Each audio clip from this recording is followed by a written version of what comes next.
Bismillahirrahmanirrahim. Assalamualaikum warahmatullahi wabarakatuh. Perkenalkan, nama saya Akila Adiana Nasafriska dari kelas 11 IPS 1. Jadi saya di sini ingin menjelaskan materi tentang APBN dan APBD. Jadi tolong simak ya. Jelaskan terlebih dahulu tentang APBN. Jadi apa sih APBN? APBN adalah singkatan APBN adalah anggaran pendapatan dan belanja negara. Jadi anggaran pendapatan berarti pendapatan dan pengeluaran negara. Belanja negara itu kan pengeluaran. Jadi menurut Undang-Undang Nomor 17 Tahun 2003 tentang Keuangan Negara dijelaskan bahwa APBN adalah rencana keuangan tahunan pemerintah negara yang disetujui oleh DPR, Dewan Perwakilan Rakyat, yang berisi tentang yang terdiri dari anggaran pendapatan, anggaran belanja, dan anggaran pembiayaan.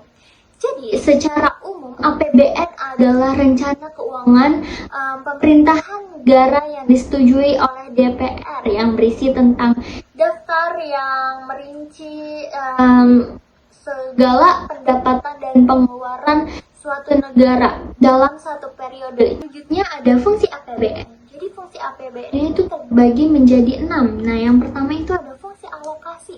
Fungsi alokasi adalah fungsi yang bertujuan untuk membagi proporsi anggaran dalam melakukan pengalokasian, pembangunan, dan pemerataan. Jadi pemerintah itu membagi pendapatan yang diterima ke pos-pos yang telah ditetapkan oleh APBN. Contohnya itu pemerintah mengalokasikan dana untuk pendidikan, yaitu dengan dana BOS. Jadi yang kedua adalah fungsi distribusi. Jadi fungsi distribusi ini bertujuan untuk menyalurkan dana ke masyarakat berdasarkan alokasi yang sudah ditetapkan. Jadi tadi kan sudah dialokasikan ke beberapa pos. Jadi fungsi distribusi ini untuk menyalurkan dana yang didistribusikan ini tuh biar secara merata. Contohnya itu adalah kayak masyarakat ekonomi menengah sampai masyarakat ekonomi ke atas itu wajib membayar pajak, sedangkan masyarakat ekonomi ke bawah itu tidak wajib dikenakan pajak. Yang ketiga ada fungsi stabilisasi. Fungsi stabilisasi ini bertujuan untuk menjaga keseimbangan antara masyarakat guna mencegah inflasi. Jadi dampak kemarin, contohnya ya, dampak kemarin COVID-19 itu menyebabkan ekonomi Indonesia itu sangat turun. Jadi untuk mempercepat pemulihan ekonomi, pemerintah melakukan kebijakan stimulus dengan cara penurunan pajak bagi masyarakat. Selanjutnya adalah fungsi otoritas. Jadi fungsi otoritas itu adalah anggaran negara tunggak atau pokok pelaksanaan pendapatan belanja dalam setiap tahunnya. Jadi itu adalah fungsi otoritas. Nah, selanjutnya ada fungsi perencanaan. Jadi fungsi perencanaan itu adalah perencanaan APBN yang berfungsi untuk mengalokasikan sumber daya sesuai dengan apa yang sudah direncanakan setiap tahunnya. Jadi itu adalah fungsi perencanaan.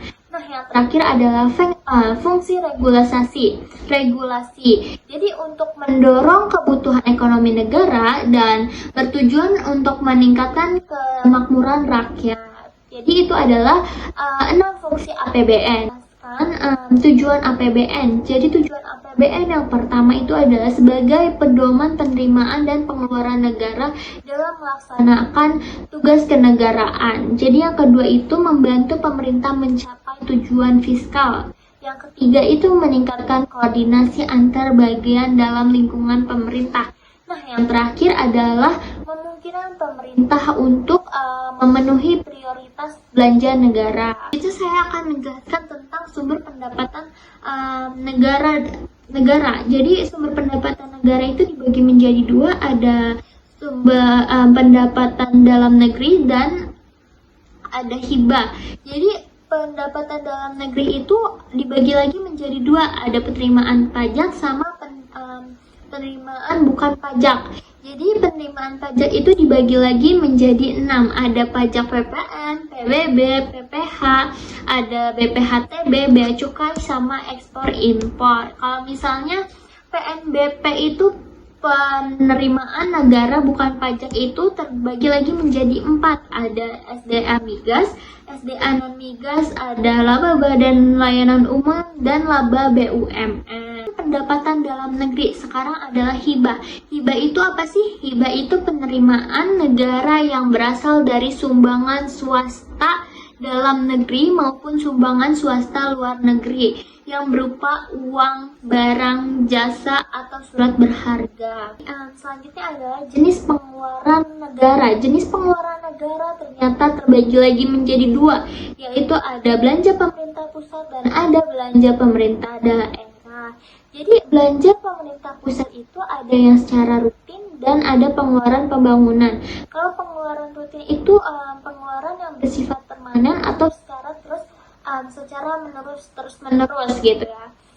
Contohnya itu ada gaji PNS, subsidi, ada belanja negara, ada cicilan hutang. Nah, apa sih kalau pengeluaran pembangunan? Kalau pengeluaran pembangunan itu sifatnya tuh tidak rutin, kayak tidak rutin setiap tahunnya. Kayak misalnya contohnya ada proyek jalan tol, ada pembayaran rupiah. Tadi kan sudah saya jelaskan tentang belanja pemerintah pusat. Sekarang adalah belanja pemerintah daerah. Jadi belanja pemerintah daerah itu ada dana perimbangan sama dana otonomi khusus dan penyeimbang. Jadi dana perimbangan itu adalah alokasi dana atau pengeluaran pemerintah pusat yang disesuaikan dengan kebutuhan. Contohnya itu ada dana bagi hasil, ada DAU atau dana alokasi hukum, sama ada DAK, dana alokasi khusus. Jadi selanjutnya ada dana otonomi khusus dan penyeimbang. Kalau dana ini nih dana dialokasikan untuk membiayai pelaksanaan otonomi khusus suatu daerah. Jadi contohnya itu pengalokasian untuk pembangunan di Provinsi Papua. Ada mekanisme penyusunan APBN. Jadi mekanisme penyusunan APBN itu penjelasannya yang pertama, pemerintah menyusun rencana APBN dalam bentuk nota keuangan melalui rapat dengan departemen dan lembaga teknis. Yang kedua itu pengajuan RAPBN oleh pemerintah kepada DPR. Nah, yang ketiga itu setelah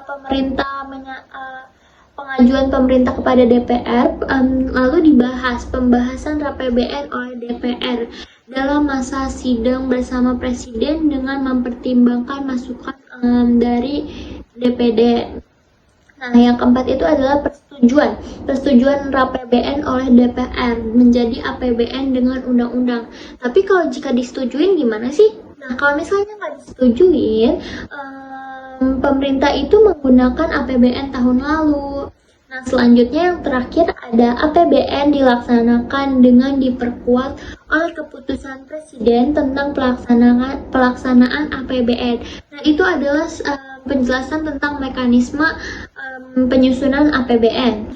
Ada kebijakan anggaran APBN. Jadi kebijakan anggaran APBN terbagi menjadi 4. Yaitu yang pertama ada anggaran berimbang. Jadi anggaran berimbang ini jumlah pengeluaran sama jumlah penerimaan. Jadi tuh sama, pengeluaran sama penerimaan itu sama. Jadi tujuannya itu untuk penyusunan anggaran seimbang untuk memelihara stabilitas ekonomi dan mencegah terjadinya anggaran defisit.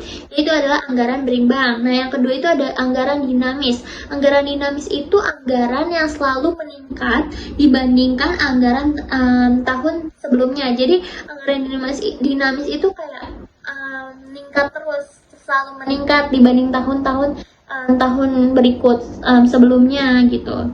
Nah, yang ketiga ada anggaran surplus. Anggaran surplus itu anggaran penerimaannya tuh negara tuh lebih besar daripada pengeluaran. Jadi yang diterima pemerintah itu lebih besar dibanding pengeluaran pemerintah. Kebijakan ini dijalankan bila keadaan ekonomi sedang dilanda inflasi, untuk menyesuaikan anggaran dengan kenaikan harga barang atau jasa. Nah, jadi anggaran defisit ini adalah penerimaan negara itu lebih kecil dibanding pengeluaran negara. Jadi penerimaan pemerintah itu lebih kecil kecil dibanding pengeluaran negara. APBN sekarang ganti menjadi penjelasan APBD. Jadi APBD itu adalah anggaran pengeluaran dan belanja daerah. Jadi sama sih, tapi bedanya kalau misalnya APBN itu negara, kalau misalnya APBD itu daerah. Jadi secara umum APBD itu adalah rencana keuangan pemerintah daerah, provinsi, kota, atau kabupaten yang disetujui oleh DPD, DPRD yang berisi tentang daftar pendapatan dan pengeluaran suatu daerah dalam satu periode. Selanjutnya ada fungsi APBD. Jadi sebenarnya fungsi APBD sama APBN itu sama, cuman yang membedakan tuh ruang lingkupnya aja. Kalau misalnya APBD ya daerah. Nah, fungsi APBD ini tuh ada fungsi alokasi, distribusi, stabilisasi, otoritas perencanaan dan regulasi atau pengawasan. Jadi sama. Jadi kalau fungsi alokasi APBD ini fungsi yang bertujuan untuk membagi proporsi anggaran dalam melakukan pengalokasian, pembangunan, dan pemerataan. Itu kan hampir sama. Nah, yang kedua itu fungsi distribusi. Fungsi yang bertujuan untuk penyaluran dana. Jadi untuk menyalurkan dana supaya merata gitu ya. Fungsi stabilisasi. Fungsi yang bertuju untuk menjaga kestabilan ekonomi guna mencegah inflasi. Nah, yang keempat itu ada fungsi otoritas yang sebagai dasar atau pedoman pelaksanaan pendapatan dan belanja dalam setiap tahunnya. Nah, fungsi perencanaan. Fungsi perencanaan itu untuk mengalokasikan sumber daya sesuai dengan apa yang sudah direncanakan setiap tahunnya. Nah, yang terakhir ada fungsi regulasi atau pengawasan untuk mengawasi pelaksanaan APBD dan sebagai tolak untuk keberhasilan pelaksanaan APBD. Selanjutnya ada sumber pendapatan daerah. Sumber pendapatan daerah dibagi menjadi 3, yaitu pertama pendapatan asli daerah atau PAD. Jadi yang kedua ada dana perimbangan dan terakhir ada penerimaan lain yang sah. Jadi pendapatan asli daerah itu ya pendapatan asli dari daerahnya. Jadi itu tuh ada pajak daerah, retribusi daerah, sama hasil badan usaha milik daerah dan pengelolaan kekayaan daerah. Pajak daerah itu ada pajak kendaraan bermotor, pajak hiburan, pajak reklame. Kalau retribusi daerah itu ada parkir, kebersihan, retribusi pasar. Nah, selanjutnya ada dana perimbangan. Dana perimbangan itu ada bagi hasil pajak, ada bagi hasil bukan pajak, ada dana alokasi umum, ada dana alokasi khusus. Nah, bagi hasil pajak itu ada PPh sama PBB. Kalau bagi hasil bukan pajak itu ada sumber daya alam. Kalau dana alokasi khusus itu ada pendidikan, kesehatan, infrastruktur, dan perikanan. Nah, selanjutnya ada penerimaan lain yang sah. Jadi penerimaan lain yang sah itu ada pinjaman daerah, hibah, dana darurat. Ada jenis pengeluaran rutin. Jadi jenis pengeluaran rutin dibagi lagi menjadi 2. Ada belanja langsung sama belanja tidak langsung. Jadi kalau belanja langsung itu ada belanja yang memiliki kaitan langsung dengan program kerja dan kegiatan daerah. Contohnya itu ada belanja pegawai, itu ada upah pegawai, kontrak, pelatihan, kursus pegawai. Ada belanja barang dan jasa, itu ada perjalanan dinas dan seragam PNS. Yang ketiga itu ada belanja modal. Belanja modal itu ada infrastruktur daerah. Nah, selanjutnya ada belanja tidak langsung. Jadi belanja tidak langsung itu belanja tidak memiliki kaitan langsung dalam program kerja dan kegiatan. Jadi itu tuh ada pertama contohnya ada belanja pegawai, itu gaji PNS. Terusnya kedua ada belanja bunga, pembayaran hutang. Yang ketiga ada belanja subsidi yang harganya terjangkau. Nah, yang keempat ada belanja hibah atau transfer ke daerah lain. Yang kelima ada belanja sosial, bantuan untuk resiko sosial. Yang keenam ada belanja bagi hasil daerah ke pusat. Yang terakhir ada bantuan keuangan untuk partai politik. Jadi tadi sebelumnya saya sudah menjelaskan mekanisme penyusunan APBN. Nah, sekarang saya ingin menjelaskan penyusunan mekanisme APBD. Jadi bedanya apa ya penyusunan mekanisme APBD sama APBN? Jadi telah disimak ya. Misalnya tadi tuh yang menyusun RAPBD-nya itu, RAPBN tuh kan yang bentuk nota keuangan itu kan presiden. Kalau APBD itu yang menyusun RAPBD dalam pembentuk itu adalah gubernur, wali kota, atau bupati, pemerintah daerah. Itu tuh dia menyusun APBD dalam bentuk nota keuangan, lalu diajukan kepada DPRD. Tadi kan kalau APBN itu diajukannya ke DPR kan. Nah, kalau DPD itu diajukannya kepada DPRD. Nah, RAPBN ini disidangkan bersama dengan pemerintah daerah. Nah, sudah disidangkan, mereka tuh bakal menentukan kan, ada yang diterima, ada yang ditolak. Kalau misalnya kalau misalnya ditolak dulu. Kalau misalnya ditolak, berarti menggunakan APBD tahun lalu, sama kayak tadi APBN. Kalau ditolak menggunakan yang tahun lalu sebelumnya. Nah, kalau diterima itu APBD itu dijalankan, dikembalikan ke pemerintah daerah untuk dilaksanakan. Jadi begitu bedanya mekanisme APBN dan APBD. Nah, yang terakhir ada pengaruh APBD terhadap perekonomian. Yang pertama ada meningkatkan pertumbuhan ekonomi masyarakat. Yang kedua ada menjaga kestabilan ekonomi daerah. Dan yang ketiga mendorong investasi masyarakat sehingga dapat mengembangkan industri-industri daerah. Jadi cukup sudah penjelasan saya tentang materi APBN dan APBD. Kurang lebihnya mohon maaf. Wassalamualaikum warahmatullahi wabarakatuh.